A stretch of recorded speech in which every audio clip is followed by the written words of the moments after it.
যুদ্ধের চাপা উত্তেজনা বিরাজ করছে মধ্যপ্রাচ্যে। সব পক্ষ অস্ত্র তুলে রাখলেও যে কোনো সময় বারুদের ঘর্ষণে আবারও আগুনের সূত্রপাত হতে পারে। তবে যুদ্ধ মানে প্রাণহানি আর ব্যাপক আর্থিক ক্ষতি। এজন্য কম খরচে শত্রুর মোকাবেলায় নানা কৌশল নিয়ে গবেষণা চালাচ্ছে যুক্তরাষ্ট্র, ইসরায়েল সহ বিভিন্ন দেশ। এমন পরিস্থিতিতে নতুন এক অস্ত্র নিয়ে হাজির হয়েছে মধ্যপ্রাচ্যের অন্যতম শক্তিশালী দেশ ইরান। বিস্তারিত জানাচ্ছেন শেখ ফরিদ।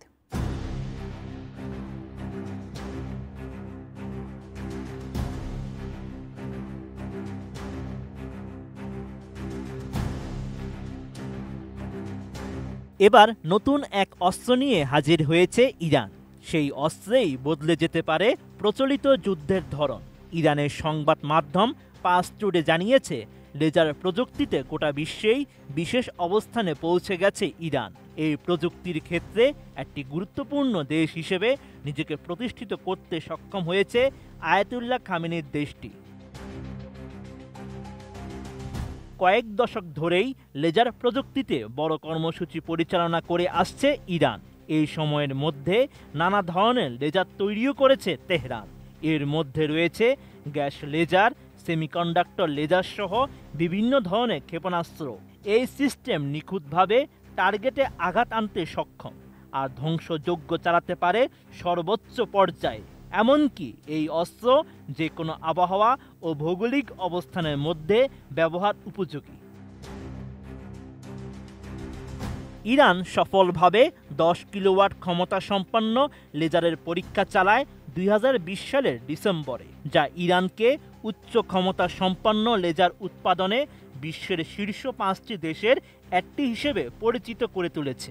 এছাড়া 2024 সালের নভেম্বরে ইরানের পঞ্চম লেজার, ফটোনিক্স এবং কোয়ান্টাম প্রদর্শনীতে লেজার প্রযুক্তির ক্ষেত্রে 3টি নতুন সাফল্য অর্জন করেছে।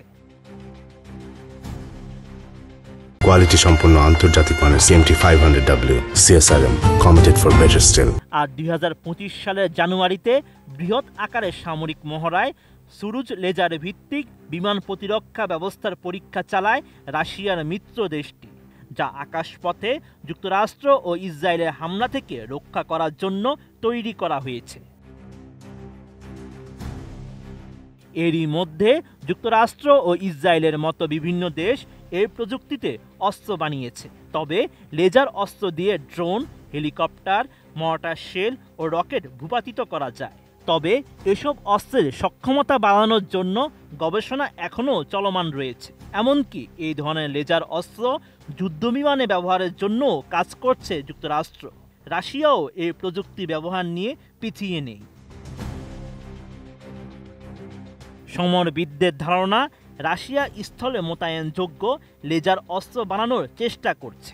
এই অস্ত্র একবার সফল হলে শত্রুদের স্যাটেলাইটকে অন্ধ করে দেওয়া যাবে। তারপরেও লেজার প্রযুক্তির সামরিক দিক আরও শক্তিশালী করা হচ্ছে, কেননা মিসাইল বা আকাশ প্রতিরক্ষা ব্যবস্থা দিয়ে শত্রু পক্ষের হামলা ঠেকাতে কয়েক লাখ ডলার পর্যন্ত খরচ হতে পারে। আর সেখানে লেজার অস্ত্র দিয়ে হামলায় খরচ হবে মাত্র কয়েক dollar. Sheikh Farid, ATN news.